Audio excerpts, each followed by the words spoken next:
everyone, thanks for joining us in the Navigant Credit Union Broadcast Center. I'm Molly O'Brien. This is Lou Perrotta. He is the Director of Conservation Programs at Roger Williams Park Zoo. Thank you so much for joining us. Thanks for having me, Molly. So it is April's National Frog Month, so obviously want to give a shout out to all of the frogs watching out there.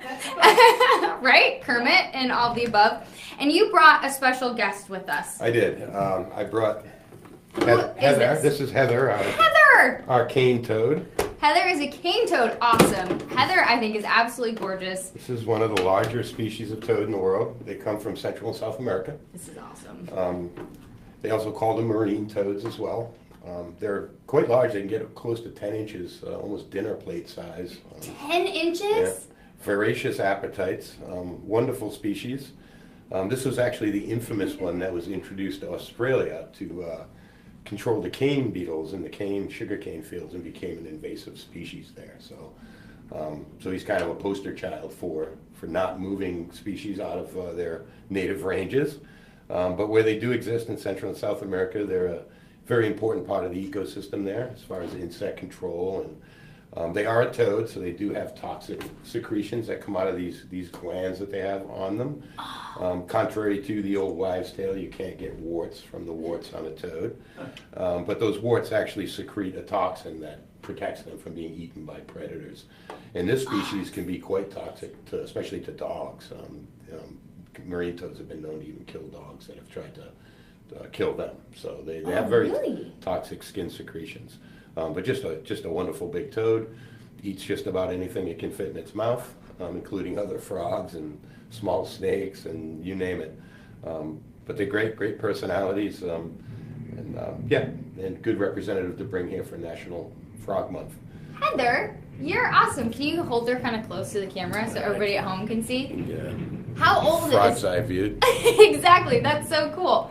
How the camera's kind of catching up. It's hard to tell how old she is because we've had her since she was an adult. Yeah. We didn't raise her from egg to tadpole, so it's hard to get an age. If I had to guess, she's probably a couple of 2 or 3 years old. But. How would you even? How do you tell how old the frog is? Like on the dog, you look at their teeth. Yeah, it's almost impossible to age them by sight. You'd have to see them morph out from their tadpole stage. Okay.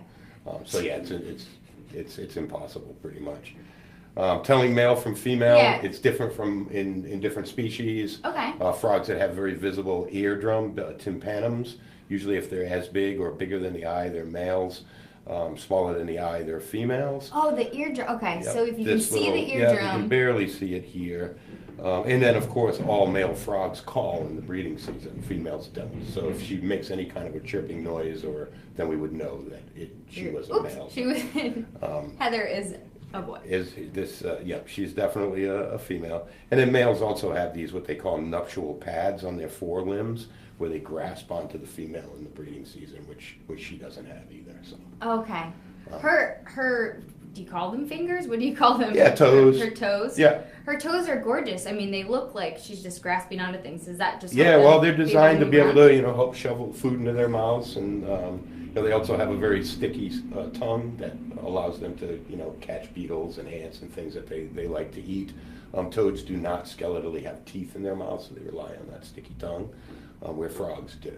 Okay. So her protection mainly is, again, that toxic skin secretion that she has, and then she relies on her camouflage too. They blend in really well with the leaf litter on the forest floor.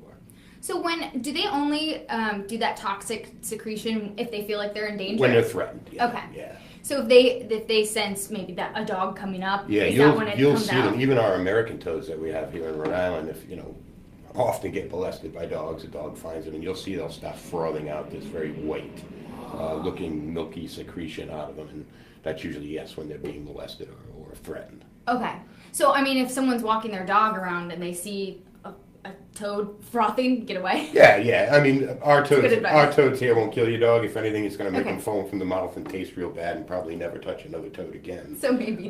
But in the case of cane toads, though, they're a little bit more toxic than what we have here in Rhode Island. Okay. We have 10 species of frogs and toads here in Rhode Island. We have 10 that are native to are native to Rhode Island. Oh, that's neat. So will she get any bigger, or is she pretty much full grown? She's probably about as big as she's going to get. She might get another inch or two on her, but she's about as big as they get. She might get another inch or two? And geographically, I've seen them, I've been in parts of, Central and South America where you see real large ones, and then there's populations of some that aren't quite as large. And again, that's all genetics, I'm sure. Okay. I absolutely love her coloring. Does she, are they okay being held? Yeah, she's fine. Absolutely, as long as, gentle, and I rinse my hands. Oh, yeah, you can. This is awesome. Certainly wash your hands. She may pee on me, so. I don't feel like I have her. Is she going to foam on me? Just right underneath her legs with your fingers. Okay, so where should I hold her? Yep, just like that's fine.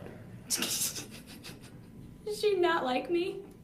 Like this? There you go. This is awesome. Just make her feel secure. Hi, Heather. This is the best thing ever. And again, she's a good ambassador for National Frog Month because, amphibians, the importance of them in the ecosystem is, they're an indicator species. Where there's frogs and toads, that means it's a healthy environment. They're kind of our canary in the coal mine for healthy ecosystems. Actually, this was a question I have written down for you. How important are frogs and toads to our ecosystem? I'm going to give her back to you because I don't want to hurt her. Just for that reason, we can actually put her down. Okay, let's put her in there because I don't want to squeeze her to death. She actually felt really good. Her skin was nice. I mean, some people think maybe frogs and toads are slimy and gross. She felt nice. Yeah, no, I mean, some have slime that protect them. I mean, frogs we even have the small little dendrobated frogs, the poison dart frogs, they call them, that are toxic. They even discovered a venomous frog now, which is really neat. But again, they're very important because they spend their lives part of the time in the water and part of the time out of water. They're very vulnerable to any kind of pollutants, whether it be agricultural runoff, industrial runoff, everything that we do in our daily lives. Flushing medication down a toilet is a bad. Everything we do affects these guys, and them being the first ones exposed to this stuff. And again, kind of be caught between a rock and a hard place where they're in the water, out of the water, they can't really escape that. So besides being indicators of healthy environments, they control a lot of insect populations that could potentially be disease spreading, and they're also prey in the wild. There's a lot of animals that rely on frogs and toads as food. Okay. And you said she eats pretty much anything and everything that can come into her sight that she can get her mouth on. When we're talking about, you said there's 10 species of Rhode Island frogs and toads around here. And you are the person that started this program, Frog Watch, in Rhode Island. Correct. Let's talk a little bit about that and talk about some of the species that are around us that we can kind of learn and see in our environment. Yeah, Frog Watch is a great program. We started it in 2008 when it was actually a National Wildlife Federation program. And we trained, since 2008, we've trained 600 citizen scientists. Wow, that's awesome. 600. Mostly families and their friends. And we train them to identify the breeding calls of the 10 species that we have here in Rhode Island. We have 3 species of toad and 7 species of frogs. And every male has a different breeding call. So it's easy for people like listening to bird calls. You can identify species by the call. So we teach them a little bit of protocol, a little bit of weather data to collect, and then they go out and they listen for the calls, and then they rate the intensity of the calls on a 0 to 3 scale. And like I said, since 2008, we've had 600 people out there monitoring sites all over, all 5 counties of the state. And we're getting now a database of, frog occurrences all over the state, and we can look at that by, rain events, temperature. So we got all this information that can be used by researchers, land managers when deciding, what to do with a piece of property. It also gives us the ability to detect any invasive species that might not belong there, or even rare species. We do have a state endangered toad species, the eastern spadefoot, that we like our frog watchers to go out there and hopefully find some more populations of that species for us. So what's the case with that? What's the case with that toad? With that toad, they're very... I'm going to scratch my head, but careful not to Don't rub your eyes. Poisonous toad on my head. Sorry, Heather, no offense. Well, that toad is a very specific habitat type toad. They like pine barren type, habitat that's associated with pitch pine. They have a very slow reproductive rate. You need at least 4 or 5 inches of rain to even get these things up out of the ground for breeding. Oh, wow. Did we hit that at all last week? I feel like we had so much rain. Did that? It didn't. I mean, the timing wasn't right. No. As far as I know, we haven't heard them this year. Where they are, the locations are kept pretty secret too.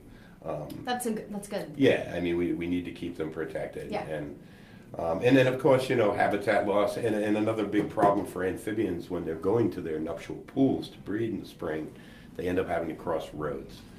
So road mortality for amphibians and reptiles alike are very high during these breeding migrations. So, watch the frogs in the road if you're driving at night on rainy nights.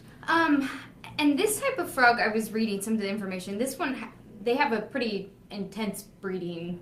They do, yeah. Most toads do. They have this, they come. It's a massive breeding event. Multiple males will try to grab on the females. They'll lay their eggs and then boom, you don't see them. They're off and they're gone. And yeah, it can happen within 1 or 2 nights, very quickly when the conditions are right. And a lot of toads too, their tadpoles can speed up their metamorphosis based on evaporating water, evaporating water. So, and like the adults, toad tadpoles are distasteful as well too. So typically you'll see schools of toad tadpoles swimming very blatantly at the edge where you would think birds and things would pick them off, but they're pretty protected. That's fascinating. They taste bad as well. So the birds just learn. Don't eat those. Don't eat me. I don't taste good. They taste really bad. Oh, that's amazing. And actually, that's really fascinating that they can adapt to the changing water. Yes. Yeah. For the endangered toad that we have here in Rhode Island, has that just not adapted as well, or do you think the humans have influenced? Well, I think it just has a very limited habitat here. Yeah. It's got a small range in New England anyway. I Yeah. mean, there are populations in Massachusetts. Yeah, again, it's just a habitat loss and, fragmentation. You start fragmenting those habitats and you lose your genetic swapping. So you get these kind of genetically bottlenecked populations that, again, are susceptible to disease or malformations in tadpoles that have morphed out into adults. And then, your road mortality, it's usually a synergy of things that lead to a species, We actually had a professor from Providence College that came here and talked about road mortality. With road salts and with the evolution of animals. It was fascinating discussion. It really is, and I didn't even add salt into that. Salt Yeah. is huge for these guys, again, because frogs and toads don't drink with their mouths.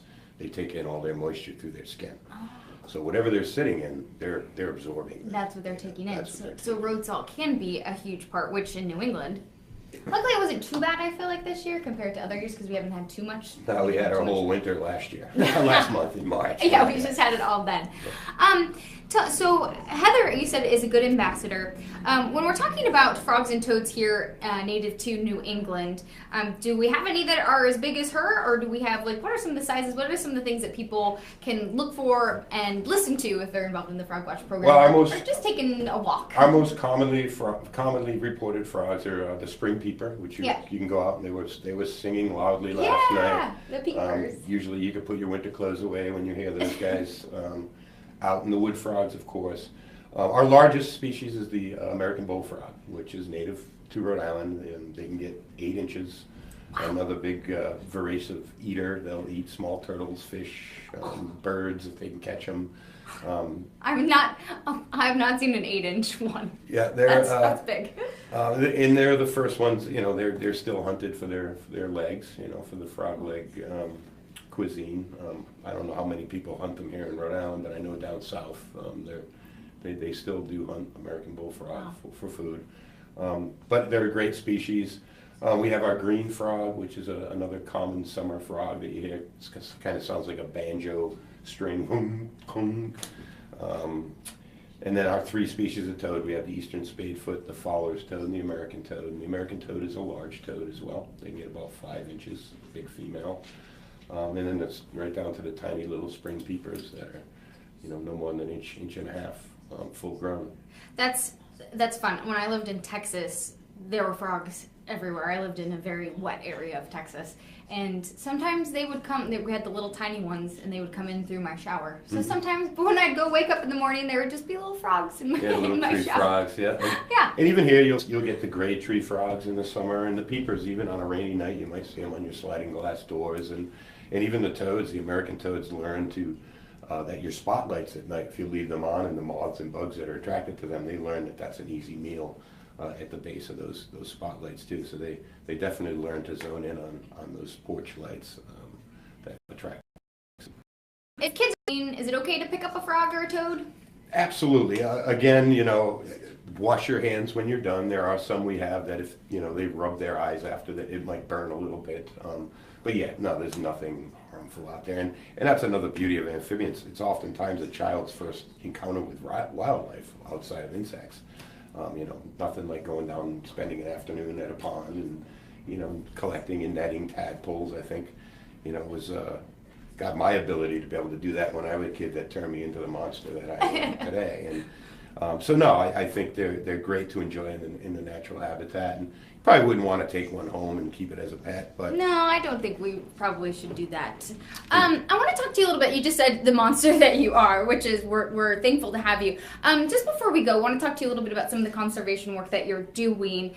You're one of the leads, if not the lead, on the American Burrowing Beetle. Talk to me a little bit about the work that you're doing with that at Roger Williams Park Zoo. Yes, we've been breeding that. And have you come a little bit closer so we can make sure we see you. We've been captive reproducing that beetle since 1994, and we released about 3,000 of them on Nantucket Island. The only place you can find the beetle in the eastern portion of its range is Block Island. That's the only naturally occurring population. So we wanted to make sure we had another assurance colony here in the east. There are 6 populations left up in the Midwest, but it did disappear from 35 states, so 90% of its range. So it's federally protected. Just recently became the Rhode Island state insect. Yeah! Thanks to the kids Beetle, at they did a St. great Michael's job. Country Day. Yeah. Great bunch of kids. Nice to know we have a future of conservationists out there. So yeah, it's been an important project, one that's been modeled in other parts of its range. There's ongoing reintroductions of it now in Missouri and Ohio. So yeah, we're proud of that project, and I go out there every summer and monitor that population for abundance distribution. Do you ever worry, and you do work with the amphibians, you do work with beetles. Do you ever worry about the little guys, the little species when it comes to conservation? Well, that's one of the things I take pride in our zoo's portfolio is we are a champion of the non-charismatic stuff, you know, and you know, I always say all species matter, and we can't pick and choose which one's more important than the next. They're all important, they're all connected. So I like the fact that we've put a lot of resource and a lot of effort into these non-charismatic, the things that recycle our soils, the venomous snakes. You might have heard of the controversial rattlesnake project in Massachusetts in the Quabbin, and we're raising those rattlesnakes at the zoo for that. And you know, and again, that's an important one because you know it's not for us to pick and choose what species we conserve. And we work with the New England cottontail rabbit as well, which is our only native cottontail rabbit. They moved a non-native here, the eastern cottontail, which most people see in their yards. So we're captive breeding and restoring habitat to put our native rabbit back. And you know, and they're a prey species. You know, one of their ecological roles is, you know, they breed like rabbits because they die like rabbits. You know, a lot of things eat rabbits. So it's these species that keep the ecosystems healthy and balanced. So yeah, it's very important for me to make sure that those little guys have a caretaker and people are looking after them as well. And I think I like the way that you said that, and I think that we will probably leave it there because I think that's important. So we mentioned the burying beetle, we mentioned the cottontail, we mentioned the rattlesnake. Do you want to talk quickly about the butterflies? Well, one thing I want to talk about is next week is our Party for the Planet, which is a great way that our zoo celebrates our planet. And we got a week long, 17th to the 21st. Every day, 10 to 4, we'll have the activities going on, a bunch of arts, cultural things, conservation education. We have a lot of organizations and conservation organizations from the state there, a lot of activities for the kids. Our keepers are going to be doing extra talks and animal encounters, so there'll be animals all over the zoo that you can learn about. Might even have Heather out there. Heather! Awesome. So, and we support projects all over the world too. Elephant conservation is big for us in the poaching crisis. So, you know, we have a big project that we support in Tanzania. We support anti-poaching groups out there that safeguard elephants from poaching. I've worked on amphibian projects in Panama. We've done... And you've done work all over the world. Yes, yeah. But our big focus is locally. We're really dedicated and committed to our local endangered species, and we want to keep our resources there because we can get a big bang for our buck. Plus, we can teach kids that you don't have to go to Amazonia or Africa to see species disappearing or habitats being fragmented or lost. It happens right here, and without education, there would be no conservation. So it's important to our mission to make sure that we're fostering that next generation of protectors of these guys. And I think that's so important too, and what you mentioned is protecting the little guys that may not be the most appealing to everybody. Everybody loves the pandas, and we do too. Which are extremely important. But there's a lot of champions for those. Yeah, exactly, and I think that something like a butterfly or a beetle can get looked over so often, and that's what I was curious, and I think you answered that beautifully. So thank you so much, Lou. I really appreciate you coming in. Heather, I think you were amazing as well. You're kind of the star of the show here. She didn't say much. She's gorgeous.